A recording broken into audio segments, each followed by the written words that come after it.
Major underwriting for A Taste of Louisiana with Chef John Folse was provided by the Baton Rouge Convention and Visitors Bureau. In Baton Rouge, our past is your present. Baton Rouge, authentic Louisiana at every turn. And People's Drugstores, serving South Louisiana for generations. George and Shirley Pecot are proud supporters of A Taste of Louisiana with Chef John Folse. And by the Foundation for Excellence in Louisiana Public Broadcasting.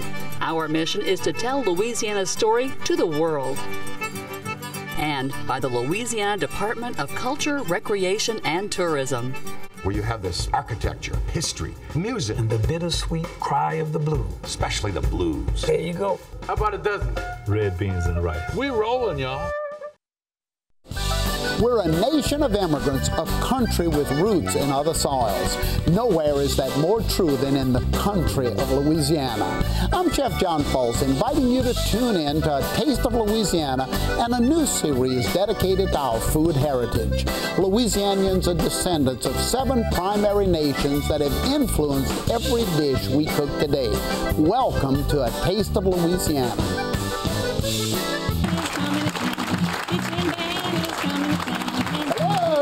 How y'all doing today? Good to see you. Good to see you again. Hello, Marianne. How are you doing? Nice to see you. Hey, girl, you sounding great. Hey, hello. How are you? How are you? Hey, y'all.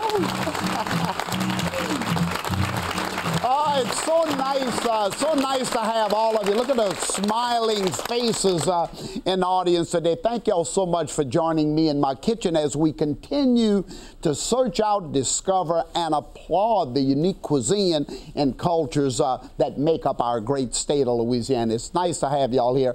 And as always, I never invite people to the house without feeding them. Oh, boy, do I have a gumbo for y'all today. I hope you brought your money. That's all I'm going to say. Y'all, perhaps Henry Wadsworth Longfellow said it best in his epic poem Evangeline. Into the golden Mississippi floated Acadians, a band of exiles, a nation scattered, bound by common belief in misfortune. Men and women and children guided by hope, seeking the Acadian coast. Join Dr. Carl Brasseaux, Brenda Trahan, and Jane Buillard in a discussion about these noble Louisiana pioneers. Between 1755 and 1763, thousands of Acadians were deported by the English from their homes in Nova Scotia.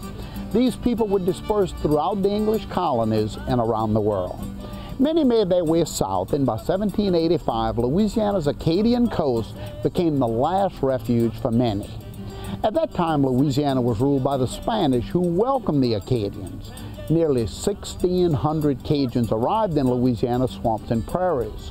Upon their arrival, Spanish authorities gave them land, cattle, and tools.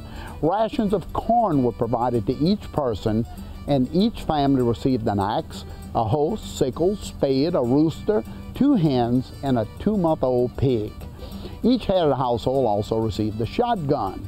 In return for the assistance that they received from the Spanish government, as well as the lands that the Spanish government provided them, the Acadians were expected to serve as the first line of defense for the colony.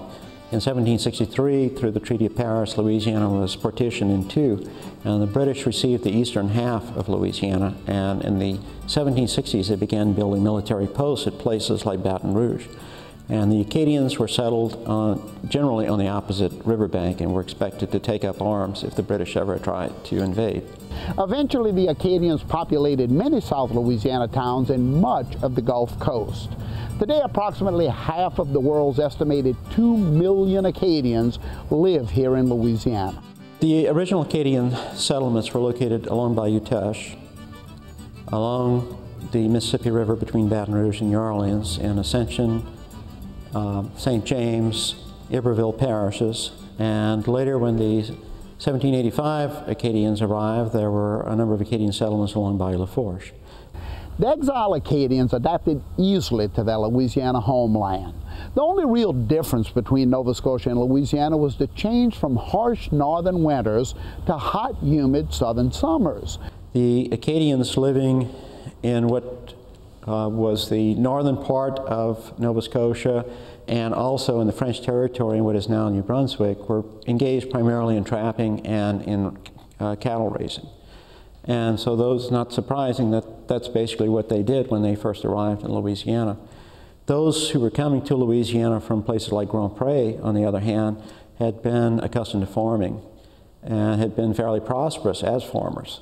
So it's not surprising that when they arrive in Louisiana and they're settled along the Mississippi and the Lafourche, that they turn immediately to farming. So you're looking at two very different lifestyles from the very beginning. Today, the thousands who found refuge in Louisiana are honored by the town of St. Martinville at the Acadian Memorial. From the Deportation Cross to the Wall of Names in that incredible mural by Robert Dafford, the Acadian Museum is a wonderful addition to the cultural fabric of Louisiana. And we thought the Wall of Names would be an appropriate way to have a list of the real Acadians who came to Louisiana. The research was done through census records, church records. We were fortunate to have an original passenger list that gave us the names of about 1,500 Acadians who came to Louisiana in 1785. The Deportation Cross here at the Acadian Memorial is the exact replica of the Deportation Cross in Grand Pré National Historic Site, Nova Scotia. It depicts the area where the exiles were put on boats, and here it shows where the Acadians arrived when they came to Louisiana. The dishes the Acadians enjoyed in Nova Scotia were much the same as those they learned to prepare here in Louisiana, most often with a simple ingredient change. Boiled lobster gave way to boiled crawfish. Baked stuffed fish changed to crab meat stuffed flounder. Codfish balls became catfish boulettes. And scallops baked in their shell became oysters baked on the half shell. And thankfully, raw oysters were just as cold, salty, and delectable in Louisiana as those from Cobequid Bay. In the early 1980s, Cajun cooking spread beyond Louisiana's borders, and a Cajun food, music, and culture craze swept the world and still attracts hundreds of thousands of visitors to Louisiana every year. Wow, did it sweep the world, y'all? Did Cajun cooking and culture sweep the world? Our music and our food. By the 1980s, the entire globe was fascinated on this little place called Cajun country, and you couldn't go in any restaurant anywhere from France back to Nova Scotia and not find a gumbo or not find some type of etouffee. Might not have been pronounced quite the same way. Even the Holy Father in Rome, when I cooked for him, he said, "So you're the American chief who cooks the gumbo soup?" I said, yes I am. Anyway, y'all, so wonderful that this place called Acadiana is so well known around the world. And we have a couple of great guests in the kitchen today that's going to make this experience so wonderful. First of all, you heard the great music over here just a minute ago of Johnette Downing, and her last CD, by the way, is being reviewed by the Grammys. Right. Congratulations! That's and you're from you're from New Orleans. From New Orleans. And she writes all kind of good Cajun songs to teach children about Cajun culture. She was telling me even to teach them to count: 1 onion, 2 celery, 3 bell pepper, 1 nice hat. And then right here on the counter, Brenda Trahan. Brenda Comeaux Trahan, executive director of the Acadian Memorial in St. Martinville. So nice to have you. Her husband Ray, and you're president of Acadian Association. Not exactly what is it? Louisiana Acadian Association. Yeah, fantastic. So really promoting Acadian culture worldwide. And then look at Marianne Boisblanc. Her third great-grandmother was the only person who left in the late 1700s with the exile, left Nova Scotia, went to St. Dominique, and then made it back to Louisiana. We're going to talk about that in a minute. She made the whole route, arrived in Louisiana in 1801. It's nice to have you here. Well, y'all know, well, hey, absolutely. So y'all, the first thing I'm going to do is get my pot hot. I'm going to do a gumbo, but look here. You know what kind of gumbo I'm doing? A Rooster Gumbo. It's Sunday. It's Sunday. My mare went out and did the rooster. She killed the rooster. Company was coming. So here we have the rooster, and of course I've cut it into 8. I'm always going to put the liver and the gizzard in there. There's a fight at the table for that liver right there. And then what kind of seasoning meats? I have a couple of them here. I have the andouille because that's the Cajuns of the river. The Cajuns who live on the river. I have the tasso. This is the Cajuns of the prairies of Louisiana, around Ville Platte, Lafayette, that area. And then, of course, smoked sausage. We all cheat a little bit by putting smoked sausage in our pot. So that's what I'm going to do in here. And, of course, I have gumbo filet, the very famous leaves, ground leaves of the sassafras tree. There's a sassafras leaf right here. And that's what makes our gumbos so distinctive. Now, in my pot, here I have my dark brown roux. Everything begins with the roux in Louisiana. Equal parts of white flour, wheat flour, and oil, cooked to different degrees of color. Roux thickens, colors, and flavors. So this is the dark. That's about the right color for a good gumbo, huh? Yeah, that's the right answer, huh? Okay, okay, y'all. So I'm going to start off by adding my flavorings to it. I have my chicken over here, my rooster. Now I'm going to add my. You might want to teach me how to count with this because I've got my roux going, and I'm going to put my onions in right here. Got my. Any good stew, when you want to make a gumbo, start with a roux. That's what I did. Okay, and now I'm putting in my onion, celery, bell pepper. I have to have garlic, y'all. A lot of it, a lot of garlic. Let me put more for you. Oh, yeah. I say everybody gives garlic a standing ovation. Why not me, huh? All right, now we have the onions. Oh, ça bon. Oh, smells good, huh? Smells really good. And look what happens when that garlic and all that hits that roux. It gets beautiful here. Now, I'm going to put my smoked meats. Look, I didn't want to fight in here today. I'm putting andouille, tasso, and smoked sausage. I'm putting it all in there after all company's coming. I'm going to throw that into the pot first. Of course, you could go in with the chicken first. Some people even fry the chicken first and then put it in. So I'm going to go ahead and put all of this chicken down in here, and I'm going to kind of spread that around the roux. I'm going to let that saute for a minute in the roux so that the juices of the chicken can actually come out right into the pot. And I'm going to let that saute right here for a minute. You have to wash your hands with chicken. Y'all know that, huh? Unless you're at your own house. I don't care what you do, you know. But here we have to do this. Now, I have to come over here and ask a couple of great questions here. Now, Mary Ann, tell us a little bit about your third great-grandmother, because that's a very fascinating story. She was in Nova Scotia and then to St. Dominique? She was exiled during the Grand Dérangement, and she went to Santo Domingo eventually, but first she landed on the around New England in one of those states there.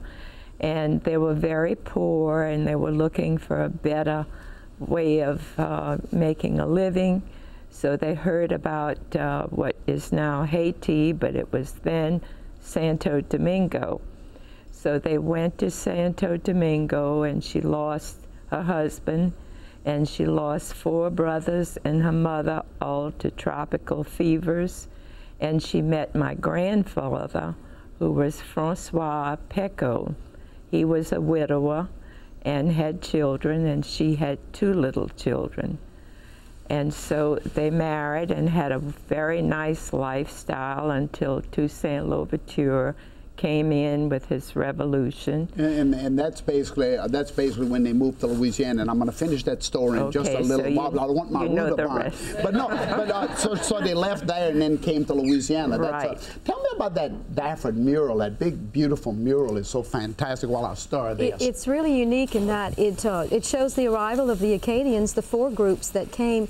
And what I think is special about it is that the actual ancestors posed for the faces of those actual people who came. The children living today posed for their ancestors. Adults and yes, the ancestors sat. And that's really interesting. Just found, well, you know, a lot of great stories about preserving our culture here. Y'all, I've just added a little chicken stock to the gumbo. I think you have the idea, right? This is going to cook. I'm going to season it with all kind of great stuff. Look at what it looks like when it's done in this pot over here. Look at that dark roux. The chicken just absolutely wonderful. I put a little filet in here. I'm going to do that in just a minute. Don't you dare go anywhere, y'all. Anyone raised in rural Louisiana Louisiana can probably remember the taste of gratons, or crackling, fresh out of the grease. And for you dieters, that's good news. Crackling, one of the tastiest, most satisfying zero-carb snacks of all time. Prince David is a master, and he showed me how to make his Cadillac cracklings. Y'all, I'm gonna finish the gumbo. Y'all watch the crackling. Okay, now PD, I see the butchers are already here cutting the fat. Now, this is actually what? What is this? That's the fat off the hog. So this is the skin on the outside that we were washing a while ago with the soap. Right. And on the inside, we keep a layer of fat, about a half inch? About a half inch or so. And also you could have some of these like with a little lean on it. With a little meat. Oh, meat. yeah. People like that. Yeah. So this is going to make the best crackling because it has the meat. A strip of lean and a strip of fat. Yeah, yeah. Okay. Now, this is not only to make a crackling that's going to be eaten like a snack food, just like pork skins that you find in the store today, but this is also going to be used to rend the lard, right? Right. You take the lard, so you got numerous uses for it. Use it for frying chicken, fish. I even fried turkeys. Oh, fried turkey and hog lard. Hog lard, yeah. Nothing better for baking, right? Bacon biscuits? Bacon biscuits, sure. Yeah. So is the one with the lean meat or the one with the fat better? The one with the lean is the best. That's the Cadillac of crackling right there. That's the Cadillac. This is for the one who don't have high cholesterol. Don't have high cholesterol. Okay, well, let's get it in the pot over here, PD. Right. Let's go ahead and put some in, and y'all about ready? Yeah. Okay. Now you just go ahead and put it on in. Put it on in, dump it on in there slowly. There you go. Now, PD, how long is this going to actually cook in there? How long does the crackling cook? It's been about 2 hours, John. 2 hours? Takes that long to render? Right. You got to go through the process. You can't rush them. This is not microwave. You got to go through the process. Now, there's got to be a lot of technique here. We started off with pork fat, just white fat. We threw it into this pot with a little water. Right. At what point did it start to become crackling? What were you looking for? Oh, okay, I'm looking for, when you start off with water, you start out with a little milky residue in the pot. Right. And when that clears up, you start to make its own lard. Where you start getting the fat in the pot. And then the pot start to increase. You start with a slow fire. Right, right. To make the grease work itself. Right. And that's going to be the actual lard that you would use to bake with or cook this down in the bottom of the pot. Right. Now, where did you learn this technique from? From my grandfather, and it was a family tradition. You know. So how long you been doing this? 40 years. 40 years. Yeah. Now, how do you know when it's time to take it out of the pot? What are you looking for? Right now we're getting a blue smoke, and when the skin gets soft, see the soft right there. Oh, so you push the paddle against the crackling. You find the thin one are done already. You find the thick one. When we put them on the screen, this is the perfect day. Somebody prayed for good weather. They're going to pop again on the screen in the cooling process. Well, you see, I cooked for the Pope a long time ago, and look, it never rained on anything I did since. Well, look, hey, look, this is almost a lost art. I appreciate you keeping it alive. Okay? Let me know when the blue smoke is coming. Well, it's coming in but another 10 minutes. All right. Okay. And you know what to do with them. And they got. Yeah, so that's hog crackling, that PIG hog right there. That's it. You haven't heard that in a while, ain't you? Oh, so when the salt hit, you hear crackling too. Yeah, we left them on the table. As they cool down, they're going to, that skin popping. Oh, yeah. Let me hear that. Yep, still frying. Yep, still frying. Man, all right. Hey, you did a good job there, man. That was good. That was good, huh? All right. Woo! Man, look, hey, this is mine. I'm just waiting for it to. That's mine. I'm just waiting for it to cool, huh? Yes, indeed.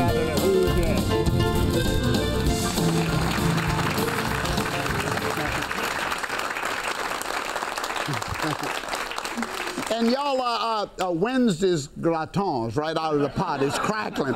That's wonderful. Y'all, here's a big platter of the gratons right here. So they just cooked and ready to go. And look, that's the Cadillac right here. Look at all the meat on that crackling right there. Oh, you talk about good. Anyway, we'll share some of those later. Now, coming off of the boucherie, what's the next dish I want to cook for you? Well, this could be a breakfast dish. A lot of people can just go to some of the old country meat markets to buy it. You ever had a platine? Platine, let me tell you what it is. I'll show it to you first of all, because here it is right here. It's basically like a hamburger patty made out of pork. It's a pork sausage that you can flavor with different things. It could be flavored. I put some yams in here. It's a breakfast sausage with a little sage, which I love. They can be frozen. And they're wrapped with caul fat. And let me show you what caul fat is right on this big platter here. Caul fat is that fat right on the inside of the stomach of the pig or the cow. And then, of course, you can wrap the patties inside this. It holds them together and it disappears once they're cooked. And look at what goes into the pot right here. I have this is what I make my little patties with. I have the ground pork, I have onions, there's my yams, red bell peppers, celery, garlic, green onions, and parsley, and of course a lot of pepper, right? A lot of pepper for this, because certain Cajun dishes are certainly spicier than others. I'm going to put a little sage in here because this is a breakfast sausage. Now, you don't have to put sage in it all the time. In fact, most people only put a little salt, pepper, and garlic in them as well. So then I'm going to flavor this nicely to taste, and then I'm going to go in it with my hands. But I'm not going to do it now. Why? Because I did them already. Here they are right here. But I want to show you the caul fat. Just get in there. You know how to do it. The caul fat, you put it in your hand just like this, and then you take the patty and you put it in the center of the caul fat, and you just fold it like a nice little neat package. And then you tighten it up, and look at the top of it, what it looks like right there, how gorgeous it is. And it's going to go right into the hot skillet. I'm going to put 3 of them in there right now, and I'm going to let this saute for just a couple of minutes. And while this is sauteing, I just mentioned cayenne pepper. So I'm going to either ask Ray here or Brenda, you can jump in, or Mary. Is Cajun cooking hot or not? Not when I was growing up. My grandmother... Don't fight. Great cook. He can't talk yet. But it wasn't that hot. It was flavorful. And I think he has a different version. The secret to good cooking is just have the correct amount of pepper and salt in it. Not overly spicy, which we don't cook very spicy. But. And I agree with that. I think certain dishes in Louisiana cooking, like a sauce piquant, calls for more pepper, more spice. Sauce piquant means hot sauce. We use condiments on our table as extra flavoring for those people who really want to use extra heat. They can put it in. But as far as it being hot and spicy, not necessarily. Now, in Nova Scotia, the Acadians were farmers or they were fishermen. Some lived on the coast, some tended the land. The Louisiana landscape was about the same, right? Exactly. Right. So how did that separate the Cajuns in Louisiana from, say, the rivers and the prairies? Well, I think most of the people who were fishermen in Nova Scotia got the land grants in the areas where they could be trappers or fishermen. And those that were farmers, and all of them were, ended up in the prairie lands, out around Vermilion Parish, Lafayette Parish, Acadian. Who are the Cajuns today? Describe them to me. Oh, we have a diverse group of people who are, one, inventors. The oil industry brought a lot of inventive people, and we have the most inventors of our culture in the United States. Many of them are lawyers and professors and are involved, like Dr. Carl Brasseaux and Barry Ancelet, with making sure that our history, not just our music, not just our food, our faith, our strong faith, and the familyness and the togetherness that we are right. In many fields. Now, you've been to Nova Scotia quite a bit. Any similarities in the food that you found there versus what we do in Louisiana today? Now, of course, it's 300 years later. The similarity that I noticed is we do jambalaya with rice and chicken. They do raffy pie with potatoes and chicken. Right. We do a gumbo with chicken and we use the stock. They use fricot and there's no roux. Right. And it's blander. Not quite as exciting as what we do here, but that's a similarity that I see. Crawfish, lobster, you know. Yeah. Well, you know, I think they say the worst thing you can give a Cajun is a microphone, and I have and I have one. Shame on y'all. Y'all, my plantains are all done. I put my celery, my bell pepper, and all that in. Take a look at them right here. They're just cooking away in a little gravy. I can put a little bit more stock in it like that, or water, and it's going to be absolutely wonderful. serve the gumbo over rice. I'm going to feed you all in just a second here. Y'all, time flies when you're just enjoying great food and good conversation with friends in the kitchen. Thanks for stopping by today, y'all, as we continue to explore the unique food history and the culture that's Louisiana. And you know what? Stop by again as we continue to look up those great tastes of Louisiana. Oh, I'm going to do gumbo here. I got to serve gumbo to my guests, huh?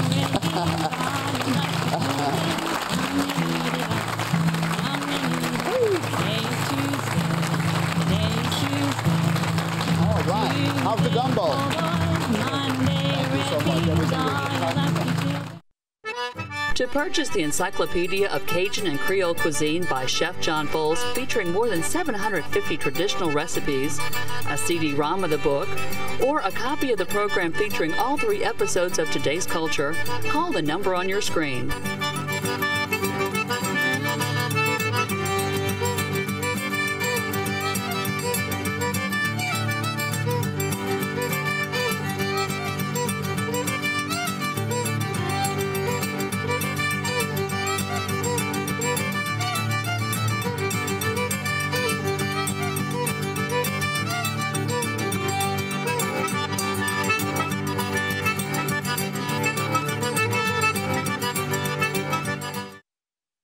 Major underwriting for A Taste of Louisiana with Chef John Folse was provided by